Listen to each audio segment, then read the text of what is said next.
We will be live like we are right now. It's Monday morning, and it is Mikey and Vinnie. Mikey and Vinnie take on a world that seems to be at war. Good morning, Michael Knight in Pasadena, California. How are you, bud? And well, I'm kind of weird, but good morning to you in Seattle, Washington, Vinny. We had one war going on anyway in Ukraine.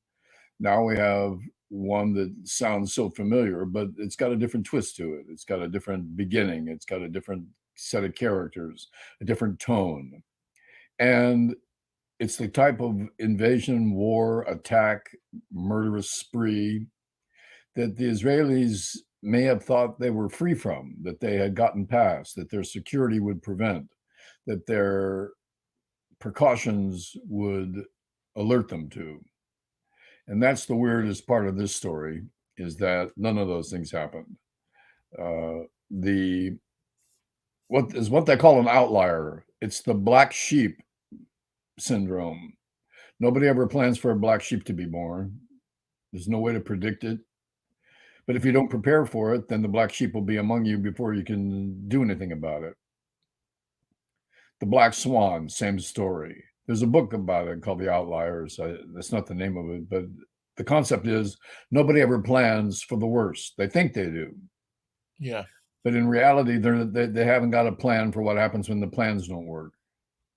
And all you can do is chase your tail till things calm down and you organize some sort of response. But to see the Israelis unable to combat this, unable to stop it, unable to put an end to it, unable to stave it off completely, stop them at the border, is so uncharacteristic of that area. Well, yeah. When you think Israelis, you think about this Mossad. small country in the middle of a group of countries that are dedicated to killing them. And so you have to be on the alert 24/7, 7 days a week, 365 days a year, 366 if it's a leap year. You can't let your guard down. And apparently, what has happened here is somehow, some way, either through a false sense of security, through an intelligence failure, through whatever it is, this group from the Gaza Strip decided that this was the time to strike. That this was the time, not only the time, but in the way they would strike. Kind of, I mean, similar to movies that you see, in the Roman Empire and stuff like that, where they're coming over the walls of the city, and just an astonishing attack, a terrorist attack on people that were minding their own business. Not A civilian attack. right, a civilian attack against a country who has, two countries really, but two groups of people for who there may never ever be a solution. No. No matter how hard we shepherd a solution or other countries or whoever, until you give Palestine a piece of what they want. But then again, I'm not ever convinced that that's going to end this.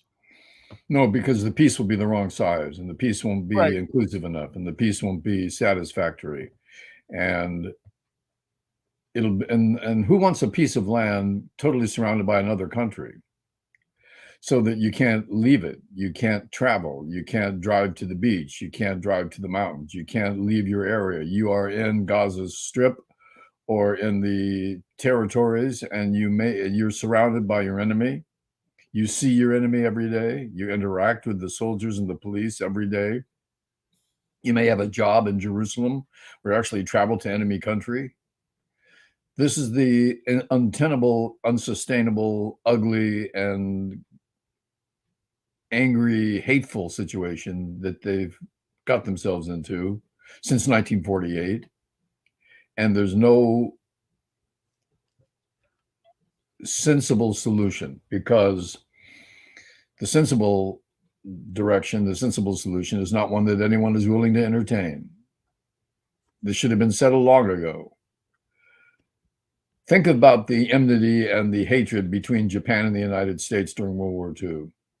Oh, it And, was. and I mean, think it was. and think now of what our relationship is with Japan. For someone in 1944, it would have been unthinkable. It would have been not even wise. It wouldn't have been anything to act upon. We don't want a relationship with Japan. We want to destroy Japan. We want to eliminate Japan. We want to pave it over and make it the 51st state. Right. Not anymore.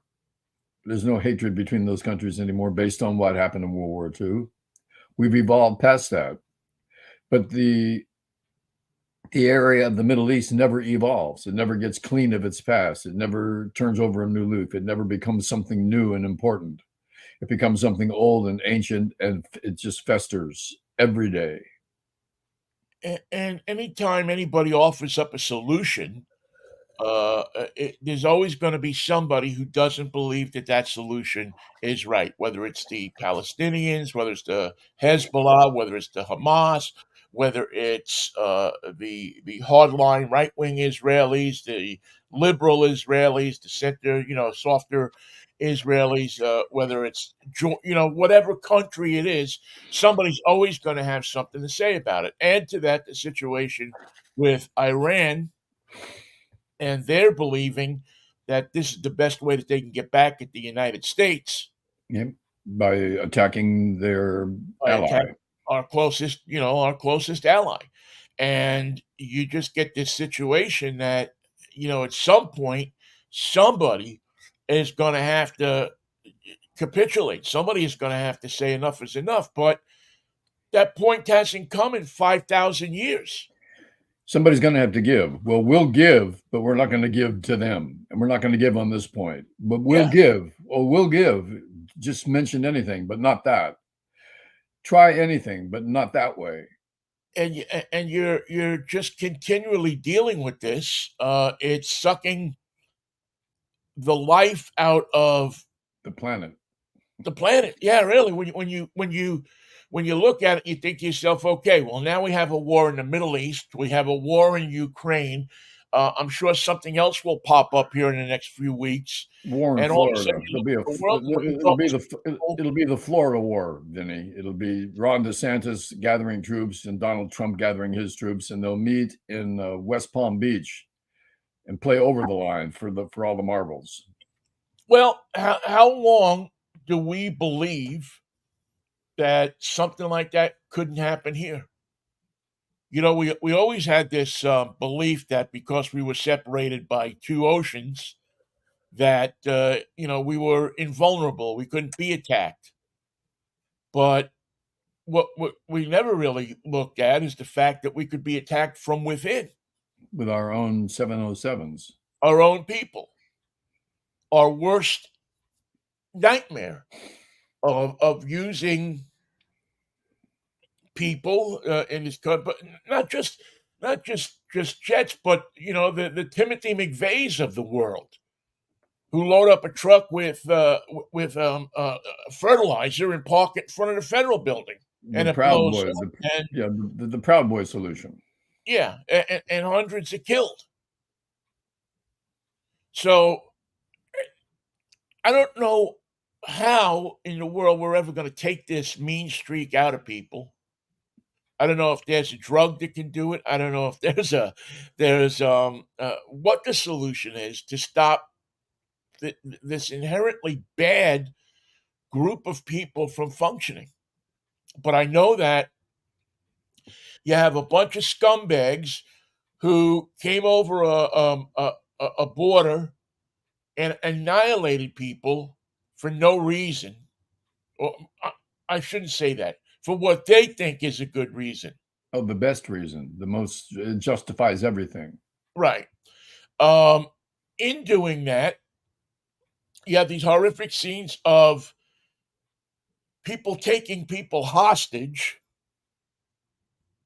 people, these young men armed with machine guns pulling women out of the back of jeeps and hustling them all together. So you now have a war that says not only can't you do you have to be particular about firing back at us because we have people that we're probably using as human shields, but how do you how do you get them people back? There is no plan for that. You can't devise a plan. The funny thing about it is, and it's not funny, the odd thing about it is, somehow in the Middle East, in the Arab world, taking hostages is a thing. Yeah.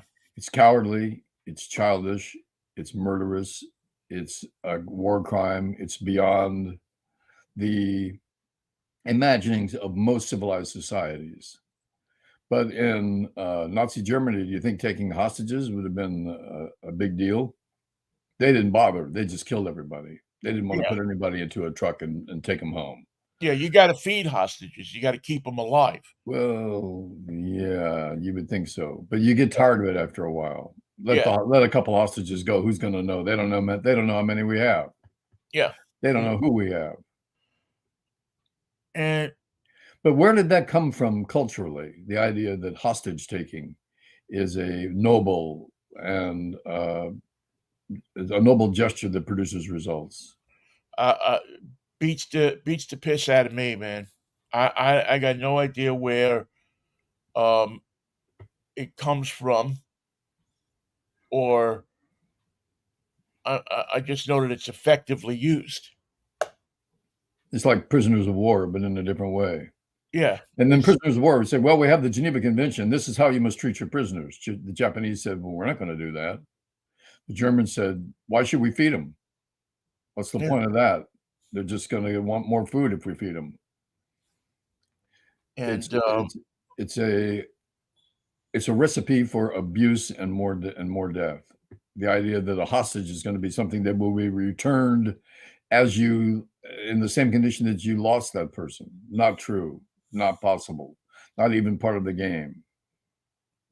and what I thought was horrific yesterday, not as horrific obviously as the attack, but I really found the Republican tactic of just blaming President Biden for everything.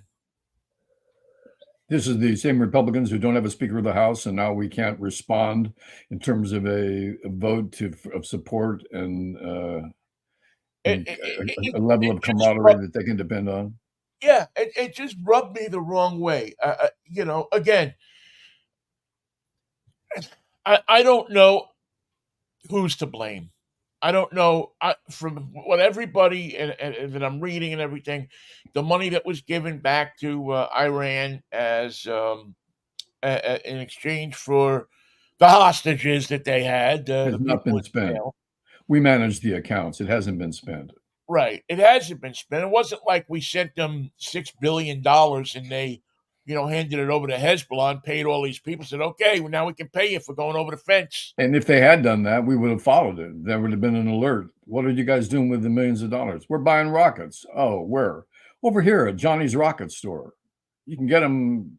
It's almost Halloween. You can get them on sale. Well, like they go to the Spirit Rocket store. There you go. The And Hezbollah rocket depot.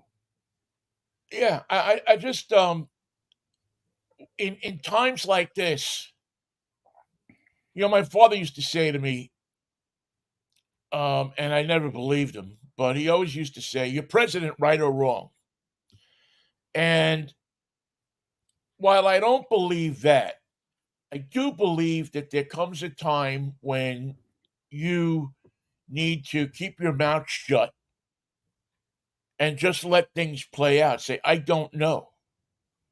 What caused this? I don't know. It happened last night."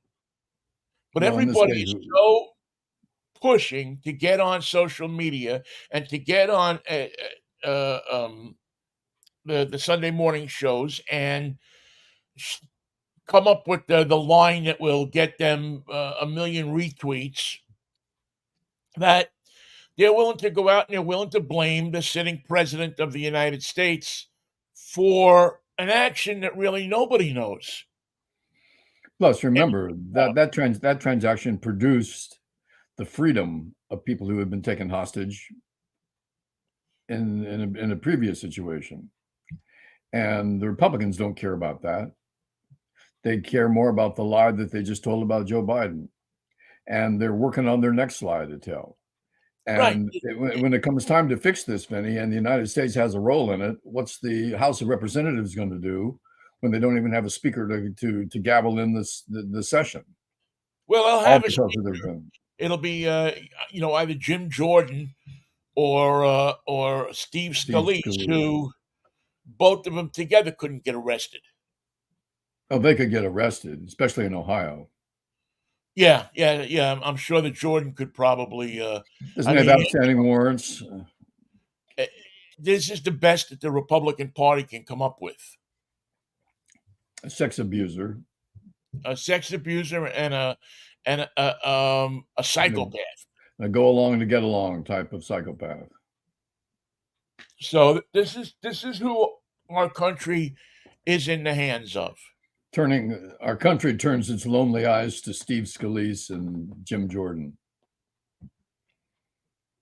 And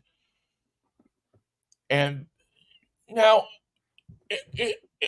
help me if I'm wrong here, but wasn't the crowning achievement of the Trump administration that they got a couple of sides here to sign a peace in the Middle East They signed the paper. to There was no. end? You didn't have to sign your real name though. You could sign Biff Jiggerman or anybody you wanted. Yeah, I thought that was what Jared there was paid millions of dollars for. Remember once the managers in Fresno at a certain radio station made me sign a piece of paper that I didn't want to sign, so I signed it, Prince Machiavelli, and they never rejected it. They never rejected it. It was good. It was a good day. So you have I don't know, Michael. It was it's just it's sad. I grieve for the people who were killed. Um, I can't watch it anymore. I watched some of it yesterday and some of it today and some of it I guess late Saturday night, right? Wasn't that when it happened? Yeah, I think it was Yes. or late Right. Friday night. Whenever it happened, I It was saw the bulletin and late Friday night, late Friday night which saw the was sunrise bulletin, in Israel. and I can't watch any more of it. Well, I can't listen to another American politician saying that saying things he doesn't know. saying stuff that they have no idea about. You That they're know, just to get on social media.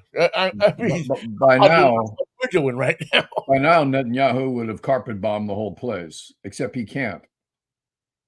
And the IDF would have made inroads into Gaza City, Gaza Strip, any part of the territories, the West Bank. By the way, everyone should get a map and find out why the Palestinians are in such dire straits, because they're surrounded. Each place that they are forced to live has gotten smaller and smaller over the years. The Israelis have done a lot of what they call settlements, Yeah. which is in disputed territory that was taken during conflict.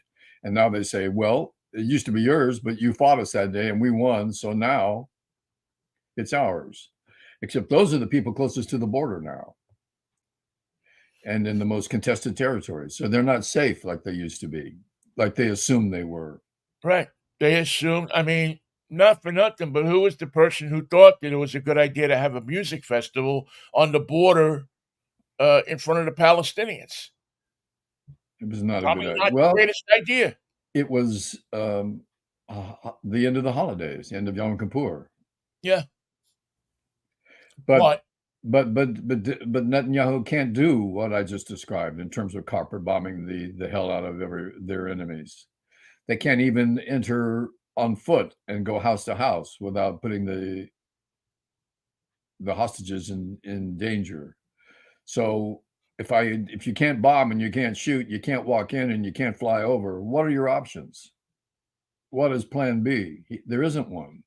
Not a lot. I don't know. Unless you come to the conclusion that the hostages are gone and can't be rescued.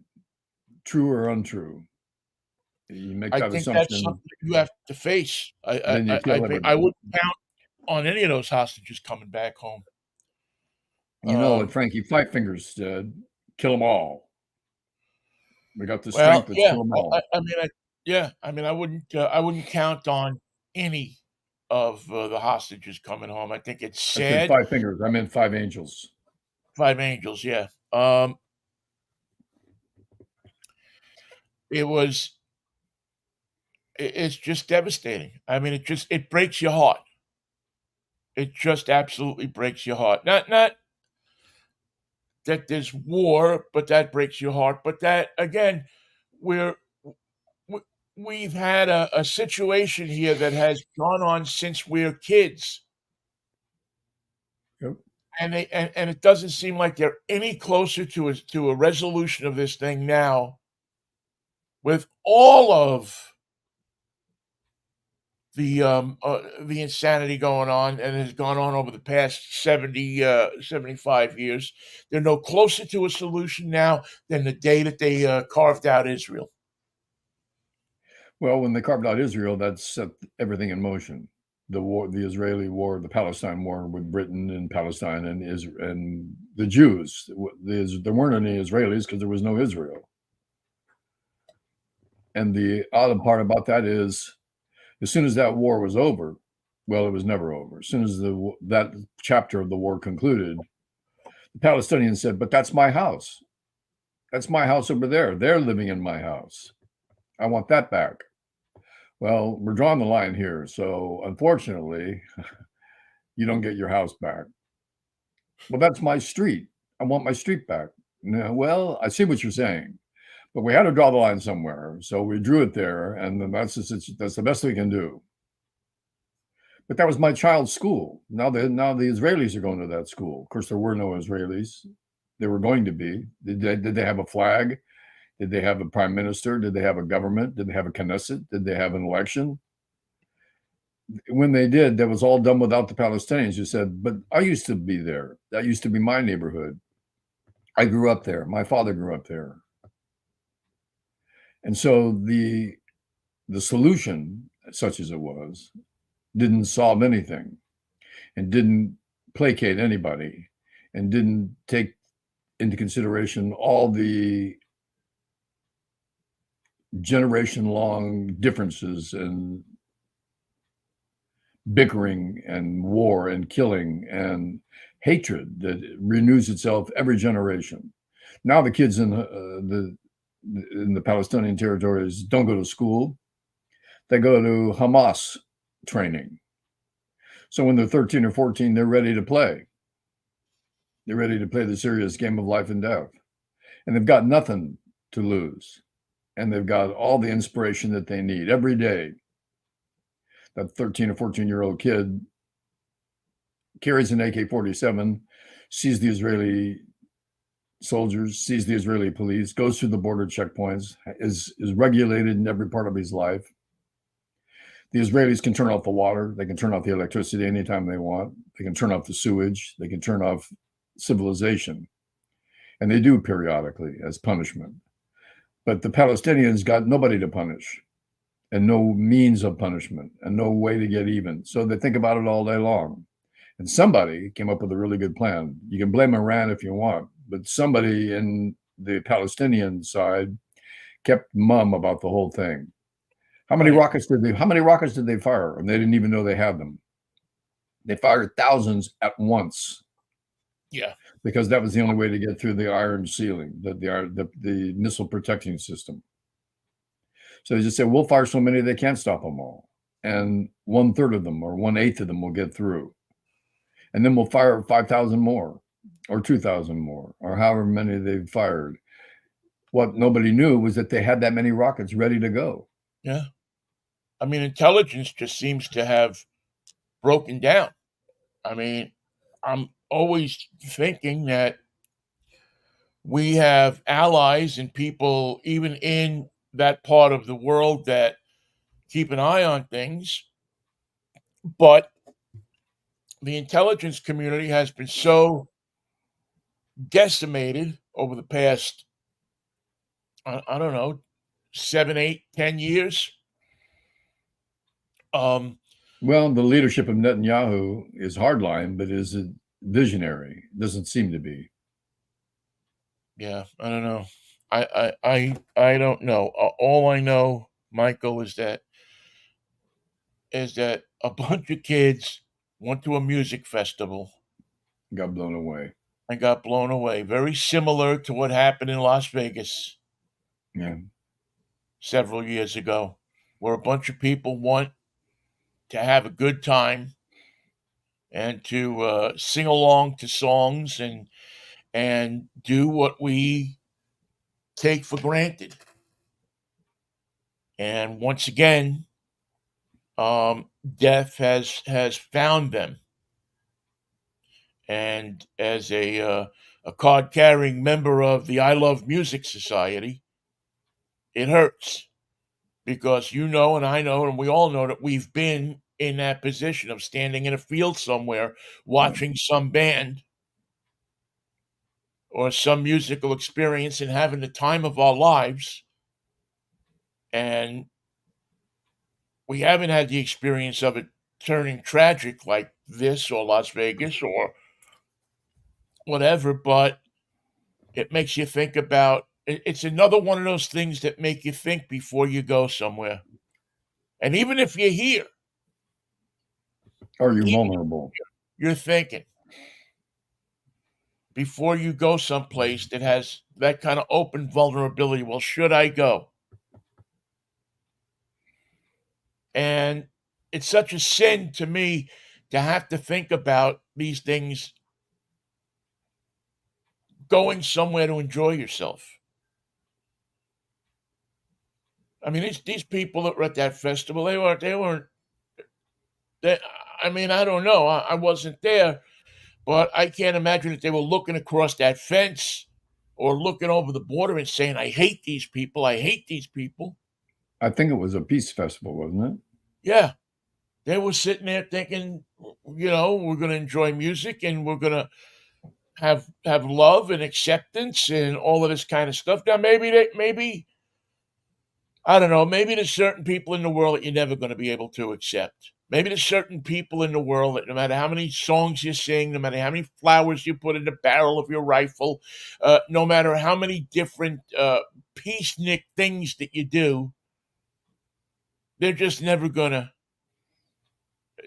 They're just so ruined and filled with hate and wanting to manifest that hate through destruction of bodies and buildings and societies that you're just never going to reach these people.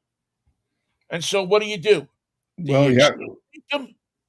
you have to appreciate now that the Palestinians and the Israelis live on top of each other. They're the closest enemies that we can imagine on the planet. They're closer than Russians and the Ukrainians. They're in each other's face all day long. They're in each other's space all day long. And under that pressure, secrecy has won out over intelligence. And everyone says, well, it's the 9/11 for Israel, which means that the Jets are going to win some games, and some of them are going to be won when you least expect it. And some of them are going to surprise you. Some are going to astound you. Because until the game is played, you don't know who's going to win. And the Palestinians played this game, a bloody, deadly game, and somehow they won the first round. And it doesn't make any sense. They shouldn't have been able to pull it off. They shouldn't have been able, their ability militarily was never considered to be this sophisticated. Hang gliders, boats at the beach, people busting through the protected reinforced border. If I had told you that's the way it was going to happen, the Israelis would have laughed at me, laughed me out of the room. Yeah, except that they had all of their troops on the other side of the country. Hey, what happened at Pearl Harbor? We had the entire Navy parked in one harbor, tied to one another. It wasn't a target. All you had to do was drop your bombs. You didn't have to even pretend to know where they were going. They were going to get ships. I just, I listen. I pray for the souls of the people that were killed. I pray for the leaders of these conflicts to have wisdom and try to figure this out without killing a lot more people. Although I don't, I think that's a fool's um, prayer because it, it's just you're waiting for it. You know that it's coming. It's going Uh, to have to. I think the people of Israel who want a quick response are going to be disappointed because this does not offer itself as a easy solution, quick response. In fact, it seems to be just the opposite. Now, if the Israeli intelligence is as extensive and as thorough as we've been led to believe, that's what they're going to have to use. They're going to have to use subterfuge and information to find out where those hostages are. Because until they rectify that situation, they can't respond. well, yeah. I mean, but at some point, you kind of have to say, well, we're going to have to. Right? I I, know. Acceptable losses. yeah, I hate to say it, but at some point you got to say that. Well, that they're probably going to kill him anyway. Well, So that's where Netanyahu loses his job. yeah, It happened. This attack happened under his watch, so he's the top man. He's responsible. The buck stops here. Remember, and then the response is as awful as the attack. That's even worse, and then that's the end of Netanyahu. Not to say that somebody more hardline won't take his place. right. I wonder though. Is the trust there for Netanyahu? I mean, his administration has been riddled with scandals and so many different things that have gone on with him. Do the Israeli people trust him? And his effort to erase the checks and balances of government so that Right. he could storm through the Justice Department. And I think the lesson here, maybe for us, is that, and I've said this from time to time. I know you kind of poo poo me sometimes when I say it, but when is it going to be that an enemy is going to look at us in the same way and say that we're so divided, that we're so scattered, Distracted. Yeah. distracted by the Speaker of the House and this and that and the other thing, that it's time to come in and take us and come in and do something to us. It's interesting. I don't know if you saw the interview with Mark Milley on 60 Minutes. I Uh, taped it. well, one of the things he said is that the Chinese were in the final days of the Trump administration were worried Yeah. He had a call. that he had to actually call them and say, "Don't worry, nothing has happened. We're not going to attack you." But the Chinese were getting ready for some kind of action, Because they couldn't trust us. We were too wild. and we're we're laid back when it comes to this kind of, well, these guys got the nuclear codes now for the Ukrainian people have the Russian rockets, and well, they'll be okay, we'll make friends with them, yada yada. China doesn't see it like that. China Nor does says these guys have weapons that could destroy us, and you have a nut running things who does nothing but rail against the Chinese. So is he gonna hit a button and just as he leaves office, try to destroy us? Legitimate concern for the Chinese. So if that's the case, we're going to destroy them before they destroy us. What if there's no Mark Milley? What if he resigns the day after Trump holds his Bible up? By the way, Coach Tommy Tuberville says that regardless of the military alert around the world, he's still not budging on He's promotion. just a scumbag, I mean, I'm just convinced that this guy is just an egotistical scumbag, which puts him right in, right in the Trump line, man. I mean, if there was ever a guy that was made by Trump in Yeah, his image, this is him. this is it. This is the ignorance brought home in the ugliest form for us to all gander, take a gander. This is what ignorance looks like. This is the worst form of it. This is what the Civil War produced. It produced a race of white people who are unstable, uneducated, and don't care. Uh, I mean, have you heard anybody in creation say that Tommy Tuberville is a great addition to the Senate? How I can't. First of all, there's nothing senatorial about him. He looks like a The, used car salesman. He looks he's like in, one of those guys that go into your living room. If you're a black family in Alabama, he goes into your living room, and because your son can run a little faster or block a little better than anybody else in town, he offers you the money under the table to get the kid to. He doesn't even talk about education. Doesn't even talk about recruiting. Doesn't even talk about anything. He we don't says, care if he "Mama, goes to love your class. fried chicken. Yeah, Um, we'll send you a payment of $1,000 a month if you send your kid to Alabama or to I forget not Alabama, but the same thing. He'll um he'll make sure that you get that for the 3 years that your kid or 4 years that your kid goes to school there. Two things: that he wins some football games for us, that you get taken care of, and your kid won't be a lick smarter when he comes out of college than he because was when he went in. we're not going to insist that he goes to classes or graduate. That would be asking too much. We're more interested Insist in the we'd rather football he side. doesn't. But the playbook, he's got to read the playbook. We got to get him to where he can read and understand the playbook. If he can do that and he can run fast, we'll send you a check each month to take care of your rent, your this and your that, And and maybe if we'll even we get him a miss it, speaking contract. if we miss a month, what are you going to do about it? And if you don't like it, well, you can stay in your shack here.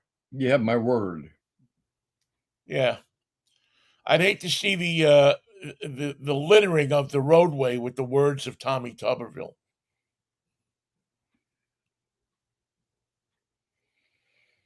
And the Republicans have got themselves in a fix because right now we're going to need some quick action politically and legislatively on Capitol Hill. We don't know how long or how wide or how awful this war is going to be, but we're on no footing to respond to anything. We are vulnerable because of the actions of our Republican Party once again.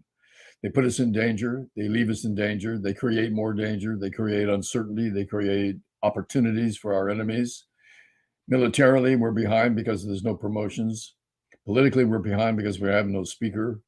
But on the awful side of the Republicans, the mouth side, Marjorie Taylor Greene, Bobbert, Jim Jordan, all the scumbags are free to say and do and keep Fox News moving by any story that they want to make up, by any lie that they're willing to tell, by any distortion that they're willing to get behind. But when it comes to actually doing their job and governing and getting a speaker and organizing the House, no, not there. Well, They're not it seems there. to me because I floated this idea over the weekend to some people, and if this were if this were a Republican Party that were truly interested in governing, what they would have done is they would have called up Liz Cheney and said to her, and maybe the Democrats share some blame here too, is we have 200 and however many Democrats that are going to vote for you, and we got a bunch of Republicans that'll vote for you. Would you take the job of Speaker of the House But she's the wicked witch of the West to the Republicans. until because while she is a Republican and she does have those very conservative policies, again, um, But she has Americans she need has she, somebody. she has beliefs that Donald Trump hates, so she can't play. Right. She has beliefs that maybe you put the country, that this is a time to put the country over politics. That we're entering into such a period right now that it really is the future of the country on the line. They'll never do it. And I know they would never do it, but They would never do it because there's no way they're going to put the country over their own Republican right, that's politics. exactly it. They're not about putting the country over their own personal The ambitions. country can go to hell as long as they have their party. As long as they can get onto the news, get onto social media. I mean, it was embarrassing last week to watch the media droves, the hounds, following Matt Gaetz down the steps to the Capitol like he was some kind of god and they needed to hear a word from him so they could continue with the 6 o'clock news. Get a comment from Gates. We can't go on until we get a comment from Gates. It doesn't have to be the truth. Doesn't have to make sense. It can be irrational. Just get him saying something. Make him say something. So yeah, just get him to say something, no matter what it is. And we'll put him on, just for good measure, we'll put him on all the Sunday morning shows too. So the people can see what what we have wrought in this country. The Hamas leaders have said that for every attack on Palestinian citizens, they'll kill one hostage. I wouldn't want to be one of those hostages because you notice something's coming. Undoubtedly. All right, we've talked our political ears off, except one more thing before we switch into something a little bit lighter. Otherwise, I'm going to start crying. Um, you see who's going to be an independent? No, who? Robert F. Kennedy Jr. has announced that he is leaving the Democratic Party. He's not going to be a part of the primary anymore, and then he's going to run for president as a third party, or by now it's probably a fifth party candidate. Again, vote Trump. I mean, where does this guy? What world does this guy live in where he thinks he's going to get elected? He is got an inflated image of his own importance in the world because he's putting his wise to all the conspiracy theories. There is no natural occurrence within the world. If it rains, it's somebody's fault as a result of something weird that you never thought of or never heard of. And he's got the explanation. He's mad as a hatter, and he needs treatment. He really is not well. Well, there's something screwy about the guy. I'll tell you that. There's something that just doesn't pass the test. You know, every time I listen to him, you feel like he's done. First of all, I couldn't go through 4 years of ever listening to this guy talk. Well, he's losing his voice like so many mad people do because he can't stop talking. So it's just a matter of time before he talks himself out. Maybe hand language would be better off. And it's just, you know, let the professionals run this. You know, let the grown-ups run it. I know I know you got a name that endears and makes you feel warm and fuzzy inside, especially if you're a Democrat. It makes you feel like better, you know, it makes you think back to better times. It makes you think back to that day in 1963. It makes you think back to 1968. It makes you think back to politicians that had a genuine concern for the people they represented. He looks the part, but he hasn't got a message that resonates with anyone except the most criminally insane. He's got a message that resonates with QAnon. I mean, that's where his message resonates. I mean, he was on. I saw him on Bill Maher, not the HBO show, but the club, whatever it is that Club Del the Mar. podcast that Bill does, and halfway into this thing, I'm thinking to myself, this guy's nuts. Yes, he's quite mad. And he's talking about a gunman that we didn't see when his father was assassinated. He's saying Sirhan did not kill my father. That there was somebody else in that room, probably working for the United States government, that killed my father. Now, I don't care if your name is Kennedy or Johnson or Obama or Biden or Trump. Well, maybe Trump could get away with it because that's a cult, not a. But he is But here's somebody, the son of somebody with a heavyweight name, making an accusation like that. I, I don't know that there's anything to back it up. Have you ever heard of anything to back a theory like that up? Well, first of all, if there was a mysterious gunman in that room, which was a packed room full of people and witnesses and cameras and supporters and reporters, how is it that we never heard about it until now? 30 years later, finally, we find that there was a mysterious gunman that worked for the government that assassinated Bobby Kennedy. No, no. Yeah, I mean, even if you think that, or if you have an idea that happened, you're a Kennedy. You could get some proof. Show us a little something. Give us a little something Show us a to. picture. Show us something that shows that. I mean, that is probably one of the most photographed assassinations of all time, It was photographed. Yes. from several different angles. Where's the proof? Show me something. Because it's not out of the see that's the thing about the theory. If you lived in those times, you realize that it's not out of the realm of possibility. But you got to show me proof. You got to show me something that says that this guy was there. And everything else that Mr. Kennedy has come up with has been madness distilled to the nth degree. Yeah, the Mac, He doesn't speak in sensible sentences. Everything he says is twisted and ugly. yeah, it's a shame because listen, I can't imagine it losing your father at a young age like that doesn't have an effect on you, especially the way Didn't he was killed. didn't help his development as a human. Yeah, that it had to be hard, and you have to look at stuff like that, and but you shouldn't be playing in the public arena like you are.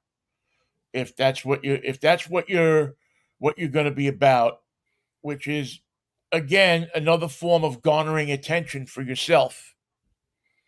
But 30% of America is mad. 30% of America is the cult. 30% of America is willing to believe any of that. The fact that they believe that John Kennedy, his son, John, Benito Mussolini, all these people are related, working together, not dead, in some secret envelope of the planet where they You're in that operate. mountain in West Virginia. That I forget the name of that resort and mountain in West Virginia where they have the all the government offices set up and everything in case we come under nuclear attack that And they they can get. chose West Virginia.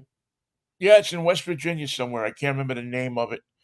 But there's a mountain that's in West Virginia that's all scooped out, and they have Kennesaw Mountain Landis. no, I think that's in Georgia actually, uh, and it's virtually set up to be the government headquarters. Uh, should something befall our country, and the funny thing is there's a resort there um, that you can actually go and stay in now. That's like on top of it, or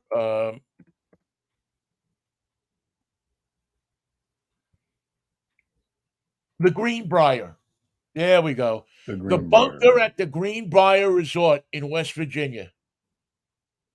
It's a secret hotel that yeah, uh the secret hotel for Congress, the US government relocation facility.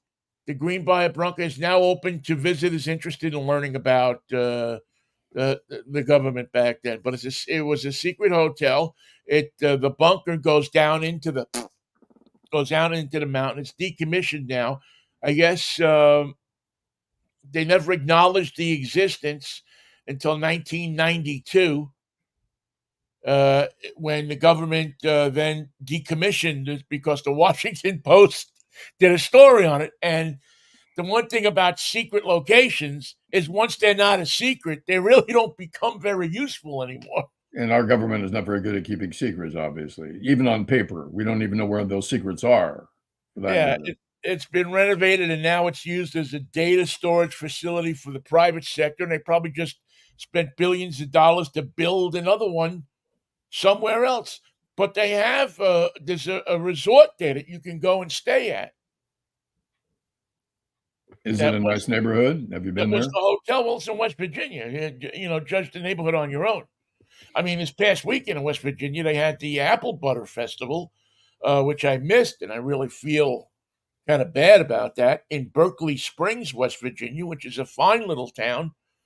And I used to go there a bunch. As a matter of fact, my friend's father owned the radio station in Berkeley Springs for many years.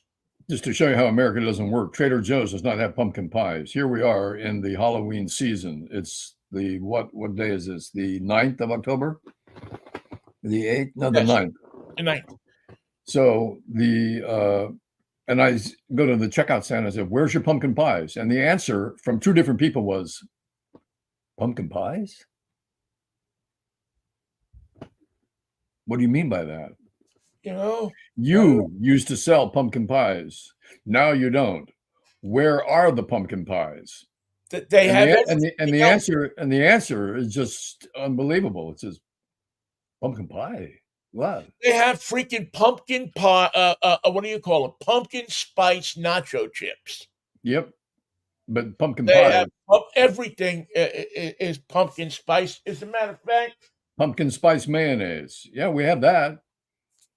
I show you a bottle of Trader Joe's spiced cider, which I happen to love. I'm not a pumpkin spice guy, though. I got to tell you, I don't cheer when they come out with the pumpkin spice latte. I don't buy. I mean, everything is in pumpkin spice now. I mean, Including you go Madeline to the cookies, deodorant line. They have the Old Spice, pumpkin spice, pumpkin Old Spice. old pumpkin spice. Yeah, we got the pumpkin flavored deodorant, but pumpkin pies. I'm sorry, I don't know what you mean. And I love pumpkin pie. And they looked at me like I was out of my mind. Well, they might be a little. Did anyone look it up for you on the one computer we have in the store? Trader Joe's. I don't know what their profit margin is, but one of their limitations is one computer per store. If anybody's on it, you can't look at it. You have to stand in line to look at the one laptop that they have in the entire bloody store, which may give you some idea why there are no pumpkin pies in Trader Joe's, and they don't even know it. All right, but to be fair, they do have the one thing that I look forward to this time of year. They Pumpkin beer. have apple cider donuts. Oh, they do, but they have those all year.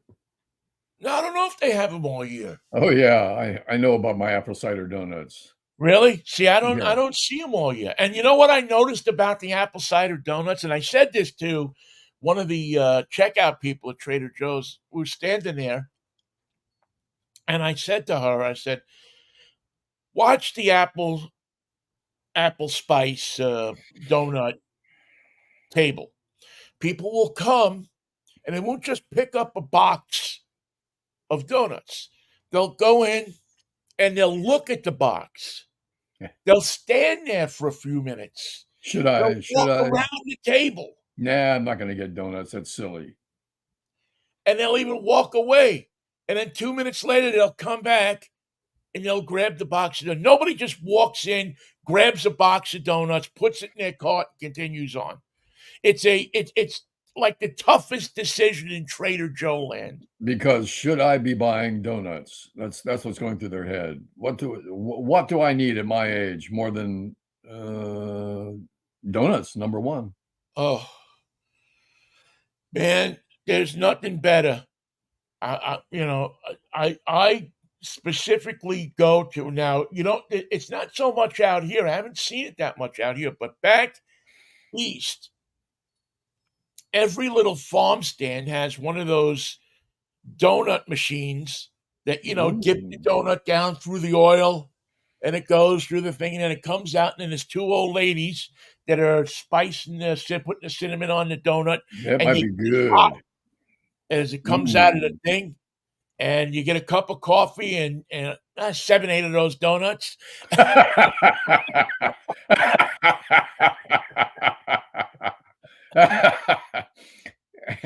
And the trip was all worth it. And you really don't need nothing else. No, that's all the food groups included. You don't need anything, man. But you I must mean, have coffee or you'll after a while you can't swallow. yeah. I mean, you just put the washer with the coffee, and you're good. You don't need anything else. I'm good for the rest of the day. Thank So you. I don't know about the meetings they have before the store opens, but they're saying, "We have no pumpkin pies." If someone asks about a pumpkin pie, just say, "What do you mean? We've never had pumpkin pies. We don't even like pumpkin pies. We've never had a pumpkin pie. If we've had pumpkin pies, we wouldn't even know where to put them.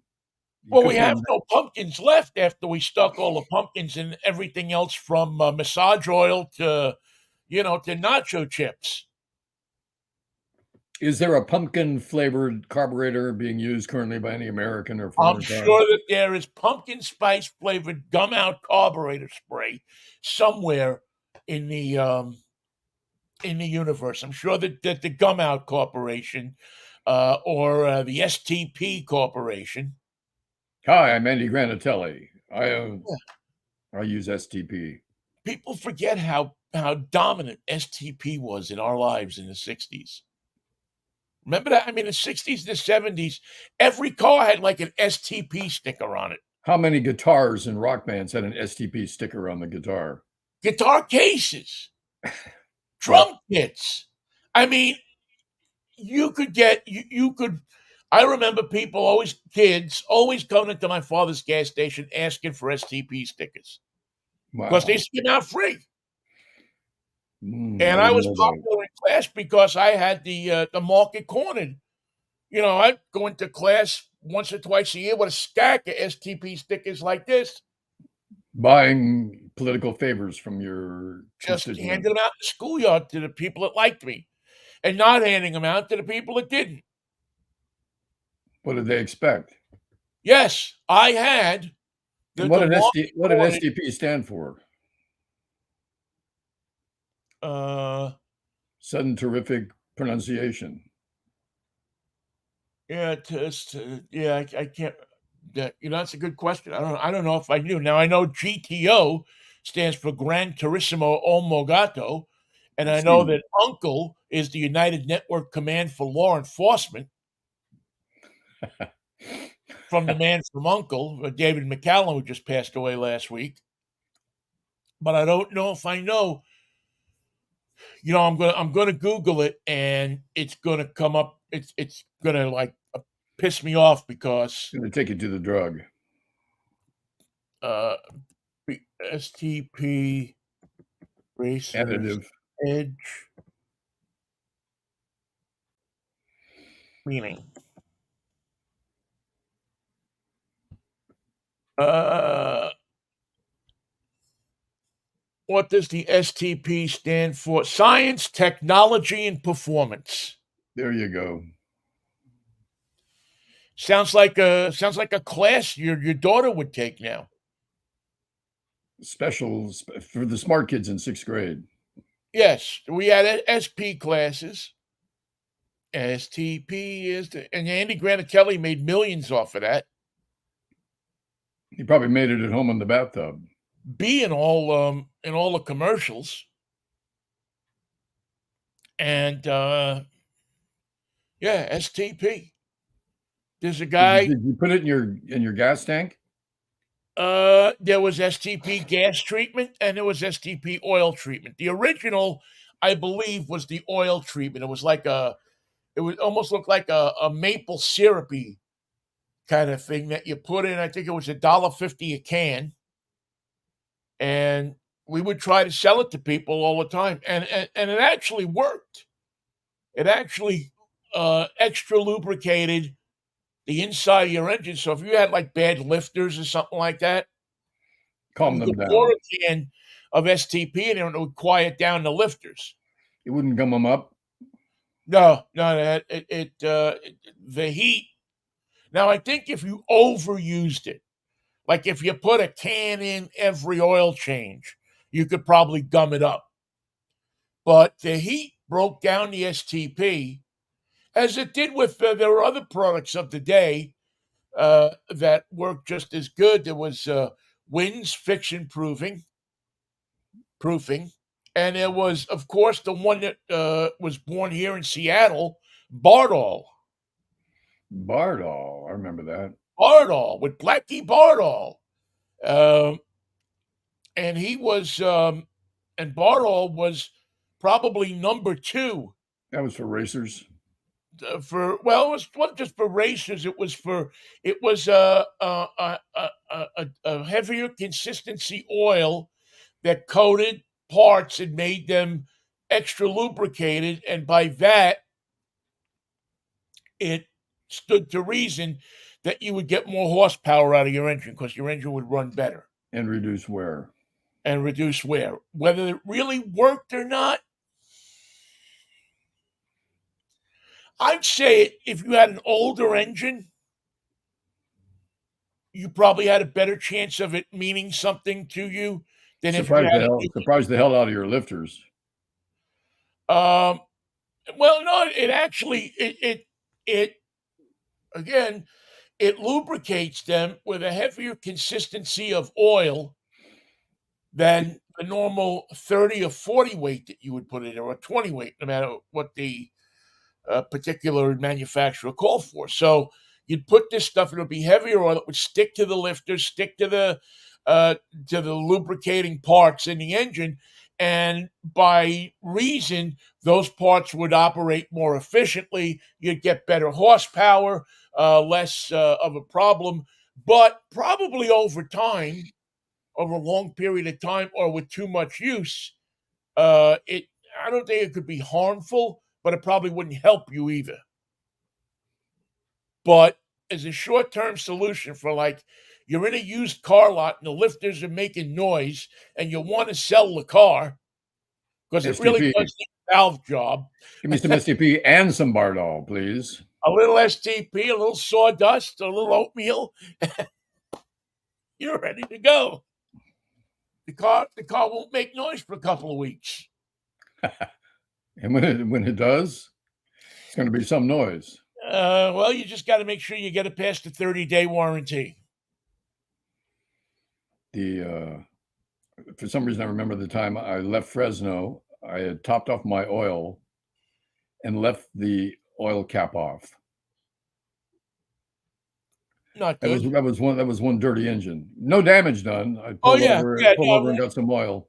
you won't get enough. It'll just come blowing out of your, especially in the newer cars. Well, not the new ones because the new ones don't have it anymore. There's a different system. But in late 20th century cars, they had an oil cap that had a filter in it that would take air into the crankcase and create less pollution. Mm.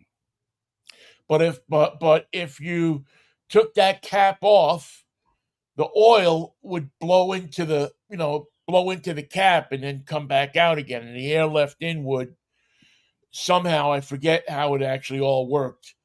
Um, but it would create less pollution. But if you left the cap off, it would just blow into the engine compartment. You lift up the hood, and it'd be oil dripping from everywhere.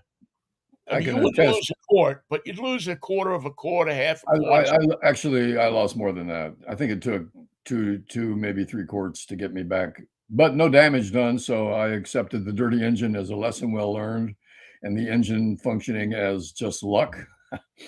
Yeah. And it was happy to have the oil. It says, "Thank you so much. I'm sorry we Yes. spill oil everywhere, but if you want to get home, we're going to need this oil in the Yes, your future. Put car the will cap be on." happy to have the oil.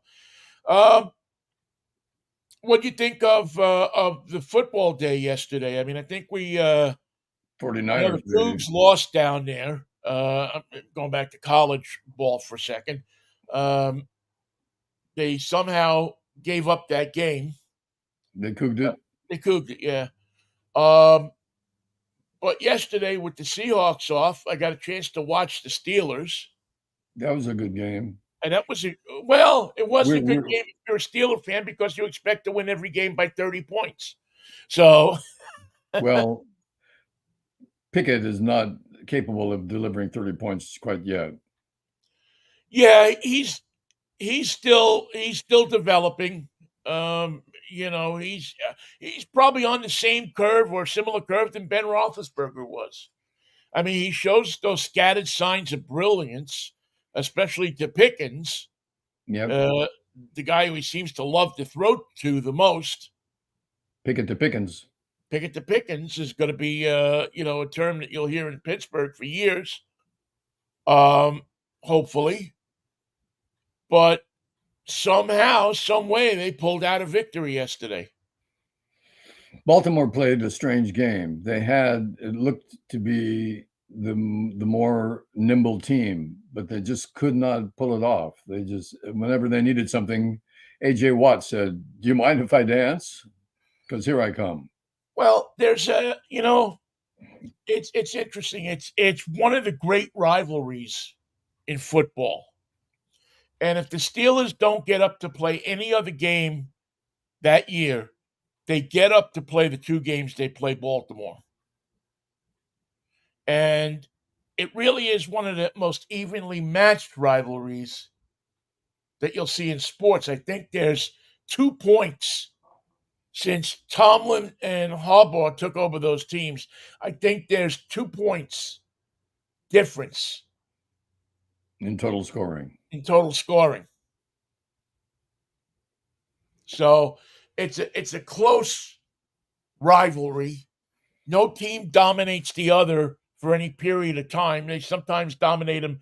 Sometimes they'll lose two in a year. Sometimes they'll split. Um, That's a but good no, description of the Cowboys and the Niners, a rivalry that goes back and back and back to John Brody. yeah. And boy, that was ugly yesterday if you're a Cowboy fan. I'm so sorry. Kristen said, "I feel sorry for the Cowboys." I said, "I hope they die." Really? Boy, what an ass kicking. Everybody got the touchdown, including Yursick.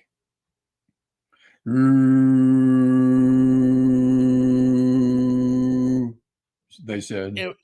It was nothing short of. I mean, it was just they beat them up and Dallas. I mean, showed like maybe two drives where they had something going on. The 49ers played their second string in the fourth quarter, and Dallas said, "We would too, but we don't have a second string. So will these guys do? We have enough guys to play the rest of the game, but we don't have another team to put in like the Niners do." Well, boy, oh boy, the quarterback for the Dallas Cowboys, man, he just looked bewildered. Dax, I mean, he just looked like he was like just getting hit by a train. I don't think he's long for this world in terms of his years with the Cowboys. I think they have to make a change of quarterback because he's not the leader that they need to win games. And meanwhile, the 49ers have pulled one out of their hat again. And, I don't know if he's going to be their latest quarterback find, He's but the number one quarterback in the league. he sure moves that team down the field, man. And he was the whole team was impressive last night. Their offensive weapons are many. Usyk, Kittle, Brandon Ayuk, Yeah, Kittle, what, had Debo, three touchdowns last night? yep, Debo Samuel. Name them. There's one after another. And then there's the Yeah, second string, Jennings and and McCaffrey has been an incredible pickup for that team. What did he come over mid-season 2 years ago? yep, And he's done nothing but score points for them. he scored in 14 consecutive games. Yeah, he's done nothing but score points. He's been a key player in how many games going down a stretch last And year, this year again, the year before. Ever since he stepped into a 49er uniform, he's been. and every time you give him the ball, he's trouble. Yeah, I mean that's a good looking football team. The 49ers are a good looking football team. They just Rob Gronkowski said the San Fran's are the best in the league, and somebody said, well, "What about Philadelphia?" And he said, "Hey, the Eagles are decent. They're not number one." yeah, but San Francisco, I don't, yeah, I mean, I would book my if I was a San Francisco fan, I would book my tickets to Las Vegas pretty soon. And it's an easy town to get to because the Raiders aren't using it, so you can just drive right in and feel at home. Right. Well, I'll use it tonight because aren't the Green Bay Packers visiting the Las Vegas Raiders? Actually, I give the Raiders the edge on that one. Well, Garoppolo there is turning in, I guess, to the quarterback that he can be. Well, he's already had one concussion this year. He got through Yeah, the protocol, but Jimmy doesn't like getting sacked. Bad things happen when you sack Jimmy. yeah, yeah. He tends to forget which way he's going. But I wish him luck. I like Garoppolo, and Yeah, I hope he finds success with the Raiders. he's a trooper, man. Nothing bad to say about him. Nothing at all bad. The story of the year, I think, so far that nobody's really talking about is just how absolutely bad the New England Patriots are. Incredible, being shut out 30 and 40 points these And multiple games. at what point does Belichick just say, you know what? I've had enough. He said, we're going to have to start over. What do you mean? Well, like with 40 new guys. Yeah, can you get me? Can you find 40 other guys? Because these 40 aren't working for me. Because I'd like to send this 40 home. That's what Bill Walsh did. He brought in players every week. If you were faster and better and showed more promise than the guy whose job you might be taking, he just cut the other guy and gave you your name. And they used to use duct tape on their helmets because nobody knew anybody's name. So what's your name? Vinnie, get in there. I like the way he looks. Cut the guy who's splash. He's like, what guy? I don't know his name. That guy. Cut him. Give Vinnie the gig. That was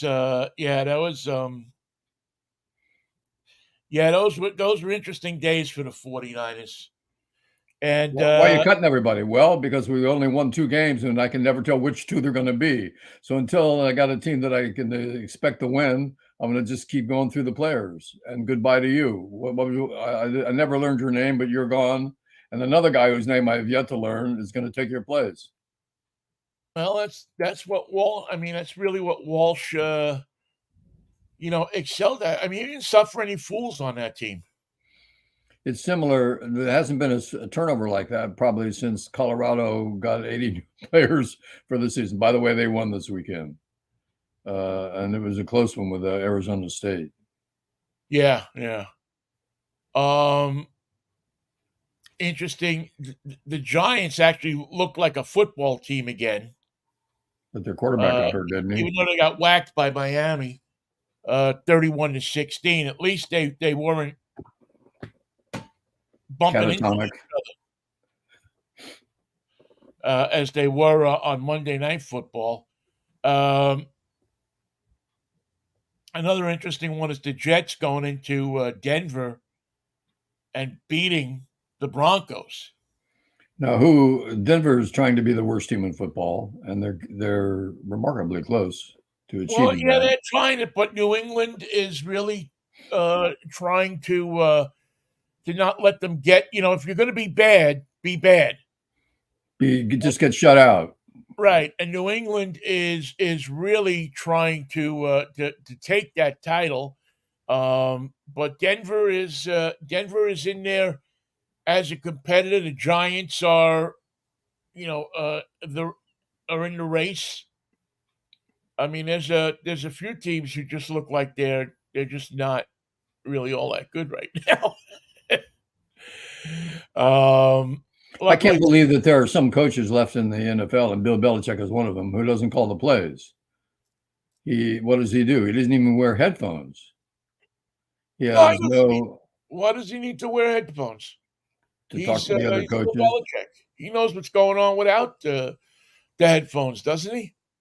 Apparently, now he does.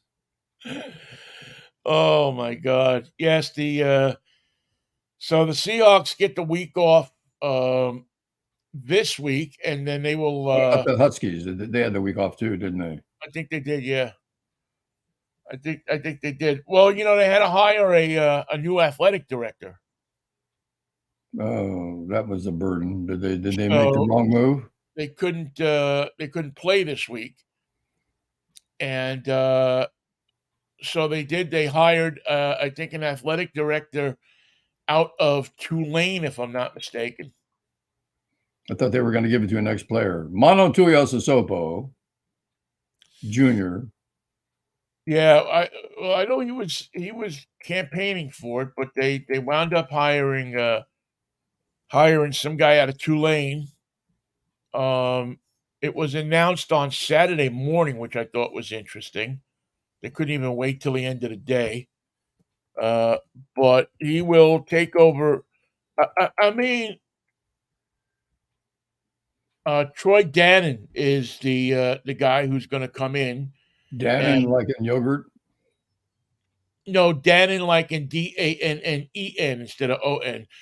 And listen, he's going to inherit a program that's in Pretty you good know shape. fairly good shape. I mean, I like their football program and what they're doing. I like their coach DeBoer, who came from Fresno State and who has done a nice job there with that team. Took that team that was really the dregs of humanity But as he had a far as quarterback. football, He had a and has brought him quarterback. back. Yeah, has brought him back to prominence with Penix as his quarterback. We'll see how prominent they are next year when they have to play in a much tougher conference and travel across the country several times to do it. Maybe Damon Heward can help. He might. Maybe Damon and Brock together. They could put a brother team in there. But it'll be interesting to see what this guy does. He starts October 9th, which is today, right?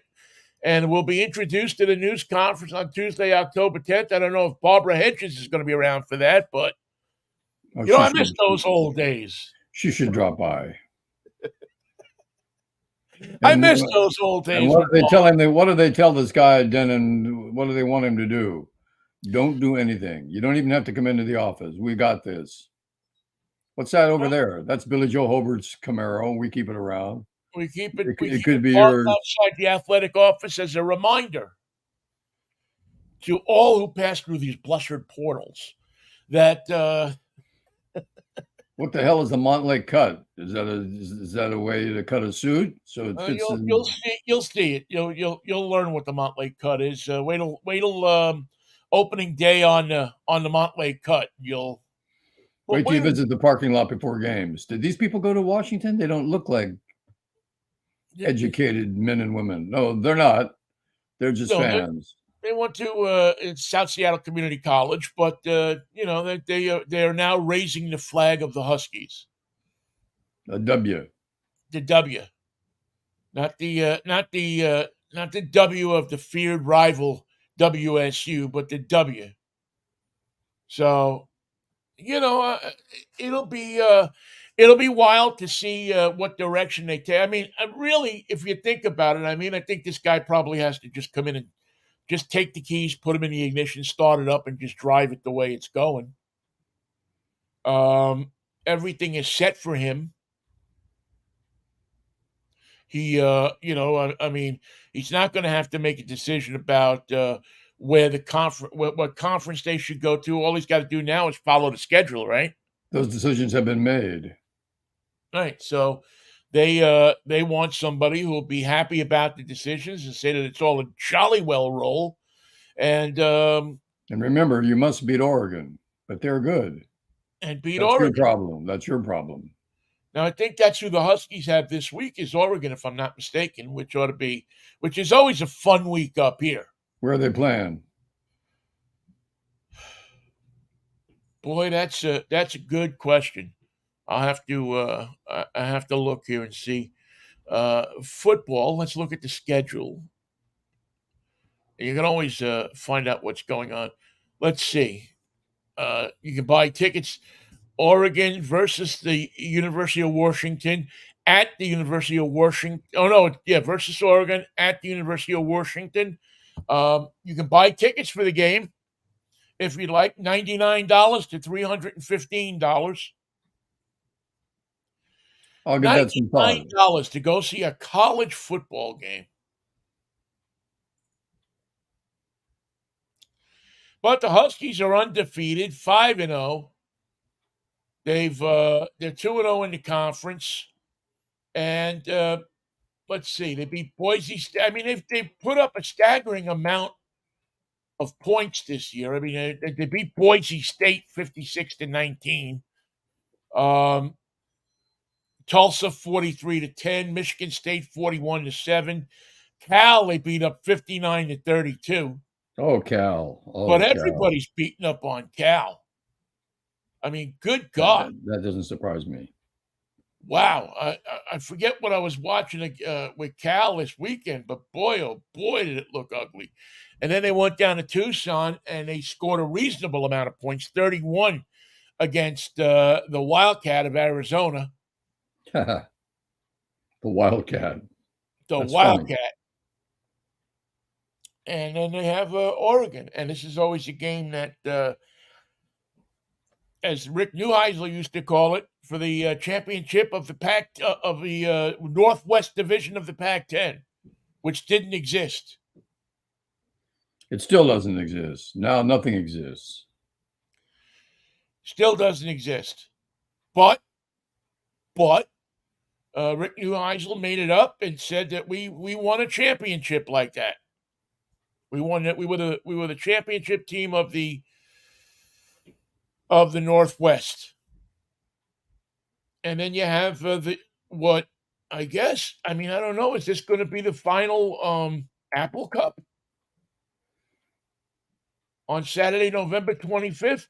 That's such a shame. Will they preserve that game somehow? Or is that, I mean, maybe that's the one thing that the new athletic director has to do is figure out how to preserve that game. Although the Apple Cup isn't quite the rivalry it used to be. Well, you'd have a hard time selling that to Husky and Cougar fans. Well, but I don't think it's certainly not like it was when we were here, when we were at KJR, where it really was this kind of, everybody was ribbing everybody. It's lost a little bit of that luster. Really, that's sad.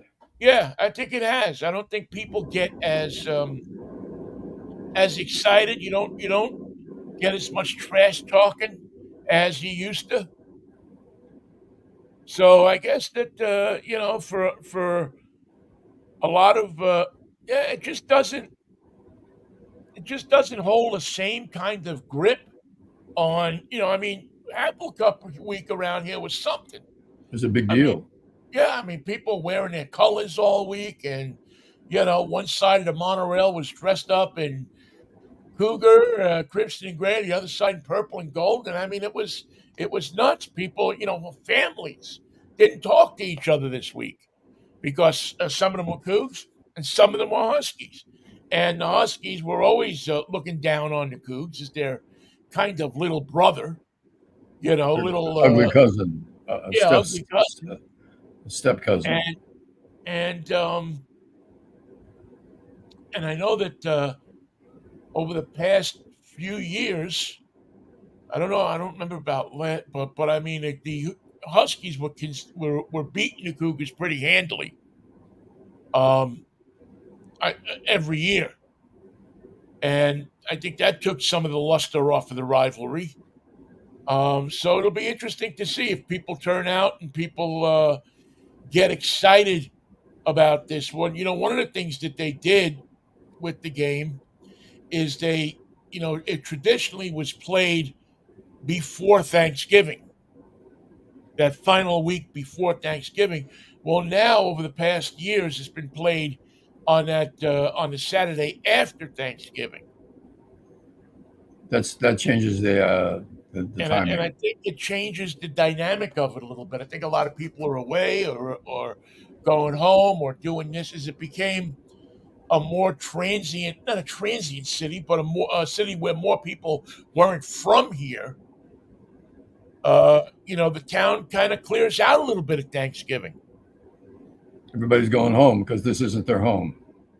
Right. They're going back to Omaha, wherever they came from back east, uh, and not sticking around in beautiful Seattle. Well, if you had to choose right now, if you had to pick a team for the Apple Cup, you have to pick the Huskies based on their season. But where's it played? If it's played in It's Pullman, played here. I would probably say the Huskies are going to be favored, but I don't know. The Cougars. Cougars I, have the tools. They just don't always Yeah, perform. yeah, they got the tools. Again, a team that should have probably should be undefeated this year. But we'll see what the Cougars do down the stretch. But I think these teams, I think it's going to be a good matchup actually. Whereas in many years it hasn't been. The Huskies have dominated or the Cougars have dominated, but I think this year it's going to be a good matchup. And with the added, um, I don't know, the added Finality, the finality of it all. finality, right? Finality of this being what could be the last Apple Cup, unless somebody steps in to save it. Um, and I would make a plea to anybody involved to save the rivalry, to keep it going. But Uh, there's been no plea to save the Pac-12. No effort to save it whatsoever. No, no, no, no, no. not Well, even a right first effort or a second effort. yeah, I don't see. I mean, I don't know what's going to happen after the season, but is it going to be Washington State, Oregon State, and a bunch of brand new schools? I mean, what are they going to do? I think they have to find another home, Washington State and Oregon State. Yeah, I think. And as it turns out, they're bringing in good teams with good quarterbacks, so they would be a welcome addition. Yeah, I mean, do they go to the Big Sky? Do they go? I mean, what? How does this? How does this disaster for college sports? And it's the only way I can really um, call it. Is how does this work out for the Cougars? And I got to be honest with you, I don't see it working out all that good.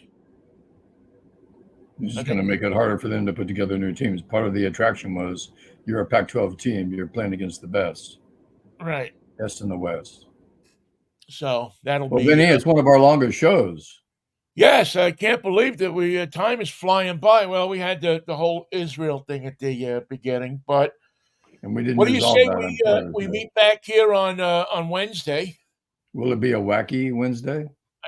Well, who knows what's going to be on Wednesday. We're in one of those periods of life where we just don't know what the hell's going to be going on tomorrow. Wednesday will be the day that they're supposed to elect a new Speaker of the House, isn't it? I doubt it. if Jim Jordan can get in there with less than 15 ballots, I'll eat my hat, but I won't eat his hat. That's where I draw the No, you line. don't want to go near his hat. His No, hat you don't want just looks to me like it's sweaty, and no, and there's never a reason mind. he wears those short sleeve I'm shirts. I'm not eating it. That's all I'm telling you. Don't eat that hat.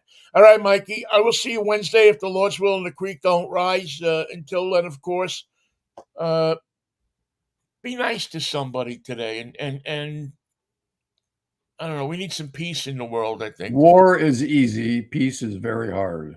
peace is very hard. Um, but we always pray for peace, love, and Manischewitz, baby. It's a good day for Manischewitz. What a wine.